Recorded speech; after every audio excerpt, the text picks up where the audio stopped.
Saiu a pesquisa hoje, 66% não querem que o Lula seja candidato em 26 e 65% não querem que o Bolsonaro seja. Ou seja, isso aí é grande a rejeição para os dois, né? E você é um cara sem rejeição. É a sua hora? Porque pode ser que seja alguém com menor rejeição que leve essa. Não é, Zema? Vamos ver o ano que vem, Emílio, mas lá em Minas nós estamos com um governo muito bem avaliado. Minas avançou muito nesse período. Eu já estive aqui 5, 6 vezes e vocês sabem que eu não sou político de carteirinha. Eu sou empresário, né? Empresário da iniciativa privada, empreendedor. Temos feito um grande trabalho. Eu falo que o brasileiro está cansado de viver de auxílio energia, auxílio gás, auxílio ônibus, auxílio isso, auxílio... O brasileiro quer empreender, quer ter dignidade, quer ter renda, quer se realizar. E parece que esse governo está querendo só fazer, criando mais auxílio. Você viu aí que estão querendo lançar mais agora. Sim. E lá em Minas o que nós estamos querendo é empoderar, estamos empoderando as pessoas. As pessoas querem ter autonomia. Ninguém quer viver subjugado pelo Estado, não. Pessoal, bora conferir essa entrevista do Romeu Zema aqui no programa Pânico, onde ele falou da sua visita a El Salvador para conhecer como é o sistema de segurança lá. E também falou sobre a presidência da República, sua candidatura, que na minha opinião é um bom nome. Tomara que tenha viabilidade e consiga chegar pelo menos ao segundo turno. Mas vamos acompanhar essa entrevista. Deixa o like, curte, comenta, compartilhe, inscreva-se no canal e bora assistir esse vídeo agora. E eu quero que o Brasil dê certo, Emílio. Então, mas você se reelegeu muito bem, né? Sim. Elegi. Você se reelegeu muito bem. 56% dos votos. E lembrando que em 2022 o Bolsonaro ainda lançou um candidato que teve lá seus 8, 9%. Bolsonaro perdeu lá? Você apoiou o Bolsonaro no segundo turno? Sim. Ele perdeu no primeiro e no segundo turno, mas do primeiro turno para o segundo ele avançou 600 mil votos. Ele avançou lá. Que eu fiquei lá durante aquelas 2, 3 semanas dando todo o apoio possível. Porque o PT é forte em Minas, né? Ou foi, pelo menos? Foi. A Dilma é de lá, né? Mas não foi eleito senador em 2018. Eles não elegeram senador, já tem tempo. Em 2022, na minha reeleição, Emílio, eles não lançaram candidato a governador. Eu acho que eles tiveram uma gestão tão desastrosa lá em Minas, mas tão ruim, tão mal avaliada, que eles não vão ter lá a vez por muito tempo, na minha opinião, porque o estrago foi muito grande. Foi uma gestão que arrasou com o Estado daquele ex-governador Fernando Pimentel. O Pimentel. E eu cheguei lá com uma visão diferente. A minha primeira reunião de secretário, eu falei, eu venho do varejo, eu estou acostumado a atender bem para poder sobreviver, fazer a empresa prosperar, e nós estamos aqui para atender bem os 21 milhões de mineiros. É isso mesmo. Tudo que vocês forem fazer é para melhorar a vida dos 21 milhões de mineiros. Então, é um governo que tem uma visão diferente, entendeu? Tudo que vai fazer, eu pergunto, o que isso aqui está melhorando a vida dos mineiros? Entendi. Se não está, vamos aguardar. Ô Zema, todo mundo já ventilando seu nome à presidência, mas tem um cargo aí de governador que vai ficar em aberto. Você já tem um nome de quem você vai apoiar, já que você é muito forte nas 2 eleições aí, você já tem um nome para o governo lá de Minas, não? Tenho. Eu tenho um braço direito que está comigo desde o início de 2020. Ele foi primeiro meu secretário-geral e desde a última eleição ele é o vice-governador Matheus Simões. E o meu apoio será ele. E já está decidido que no ano que vem, na data limite, eu vou estar renunciando, inclusive, para ele assumir e ter mais visibilidade independente do cenário. Mas estavam ventilando, falando do Nicolas Ferreira, que existiu um interesse e uma possibilidade pela idade Quem dele. era o Michele, o Nicolas? Não. Nicolas Ferreira para o governo de Minas. O Nicolas é uma pessoa brilhante, então, respeito muito, me dou muito bem com ele, novo. E o Matheus, como ele vai assumir agora, ele vai ser um governador de um mandato. Então, depois dele, eu acho que o Estado estaria em ótimas mãos aí com o Nicolas. Ô Zema, você seria um senador? Eu sempre tive, durante a minha carreira toda, como eu falei aqui, um perfil de executor, né? De executivo mesmo. Eu acho que eu não me adaptaria muito bem ficando lá num lugar fechado debatendo, sabe? Eu gosto de pegar o carro e ver como é que estão as obras, conversar com o prefeito, com o produtor rural, para saber o que está acontecendo ali na região. Uma coisa que eu queria comentar aqui, eu sou governador de Minas que mais foi em municípios, já fui em 415 cidades diferentes. Caceta. E às vezes eu escuto, Emílio, interessante, que o último governador que teve naquela cidade foi o Magalhães Pinto. Caramba, 60 anos atrás. Já escutei numa cidade que o último que foi o Juscelino, há 75 anos atrás. Então parece que não faz muito parte da vida de ex-governadores de Minas estar em campo acompanhando a cidade. E dessas 415, umas 70, pela primeira vez, um governador foi também. Falando em segurança pública, eu queria comentar, não sei se vocês viram, que semana passada eu estive em El Salvador para tratar esse tema. Era o que eu ia perguntar. Eu não conheço nenhum país do mundo onde a taxa de homicídios tenha sido reduzida em 99% num espaço de 3, 4 anos. Segurança máxima lá, que o Bukele fez. O que eles fizeram lá é o que o Brasil tinha de fazer. Enquadrar organizações criminosas, facções criminosas como organizações terroristas. Que não querem nomear E aí prender todos.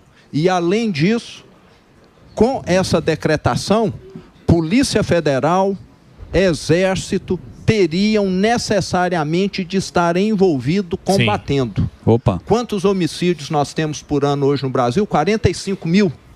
Seria como reduzir aqui para 500 homicídios. Foi o que aconteceu lá em El Salvador. O Tarcísio aqui, ele enfrentou a imprensa. E a imprensa meteu. A imprensa desce o pau.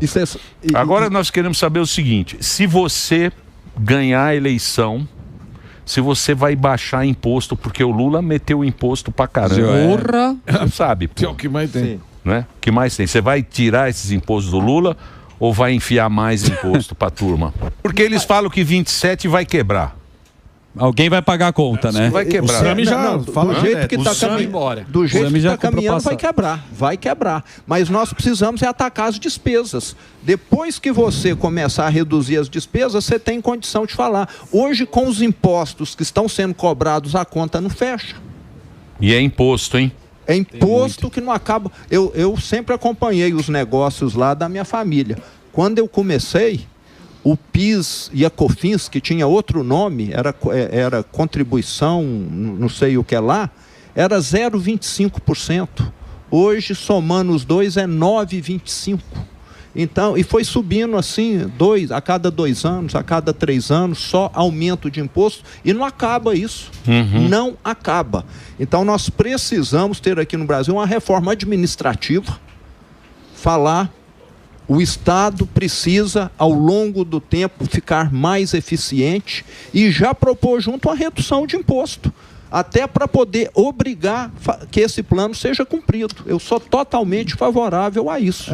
O brasileiro hoje está cansado. E você não vai falar nada, a gente não vai fazer nada com o INSS, com essa sacanagem com os velhinhos aí, 90 bilhões, aí vai ter CPI, você como líder político não quer incentivar também, né, que alguém, porque querem calar essa situação. O que você acha que vai acontecer?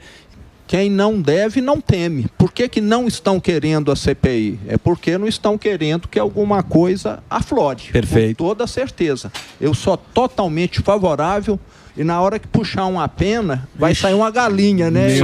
Sai uma galinha. Pavão, não é? Exatamente. Então eles têm todos os motivos para tentar impedir.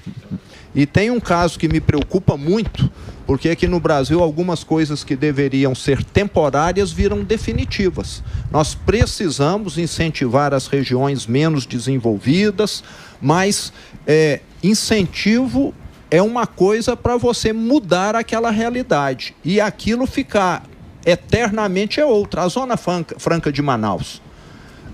Eu sou favorável a ter o incentivo, mas aquilo deveria ter uma queda ao longo de 50 anos que seja, para que algum dia ela não dependa mais de subsídios. Então, acho que todo subsídio deveria ser temporário e não definitivo. Senão, em vez de estar dando a vara, você está dando peixe para o resto da vida, concorda? Eu acho que tinha de ir nessa linha, tinha de ser algumas coisas mais bem planejadas, com metas ao final de 20, 30 anos, para você não ter o Estado sempre pagando. O problema tem solução? Tem. O país mais violento das Américas é hoje o mais seguro que o Canadá. Você conheceu ele? Bukele? O Bukele? Tive com o vice-presidente, com o presidente da Câmara dos Deputados e com o ministro da Justiça e Segurança. Tive com os três lá, com o próprio presidente não. Mas eles fizeram um presídio, SECOT, Centro de Confinamento de Terrorismo, de segurança máxima, para que todos esses terroristas que fazem parte de facções criminosas fiquem detidos. E alguns deles é com pena de 30 anos, perpétua. Muitos assassinos de 5, 10 pessoas viviam extorquindo. E eu fui lá em comunidades grandes, na própria San Salvador, que é a capital, escutar quem morava antes sendo extorquido. E teve uma senhora lá que me falou o seguinte: eu perdi o meu filho, foi assassinado. Mas o que mais me doeu não foi perder meu filho, foi ver o assassino dele solto aqui durante 10 anos, continuando extorquindo e matando mais. Agora eu vi que a justiça foi feita. Que é o caminho que o Brasil está indo, é o caminho, né? Exatamente. Então eu conversei com dezenas de pessoas dessas comunidades, mecânico, vendedor ambulante, estudante, e todos falaram: nós não acreditávamos que era possível mudar como mudou. E nós saímos do inferno para o paraíso. Então a solução é política, é de coragem, é falar: eu vou manter o criminoso preso.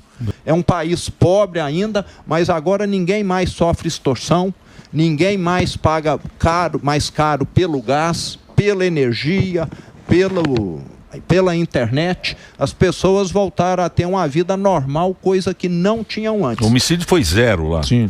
Praticamente zero. Mas você viu também, né? O que ele falou, é tolerância zero. Pegou as facções, coisa de exército, é narco-estado. É o que está acontecendo aqui. Mas aí também precisa dar condição para a sociedade. Ô Zema, Caiado, você, Tarcísio, Ratinho, Eduardo. Não, o Eduardo entrou só para dar só para tumultuar. Ele não vai fazer campanha lá. Mexida no omelete. Eduardo, vamos tirar. Não, vamos tirar do. Michele. Não sei. Bolsonaro. Eu acho que tá aqui, ó. Tarcísio e Zema. Acabou. Vocês escolhem. Se você quiser ser presidente, eu vi.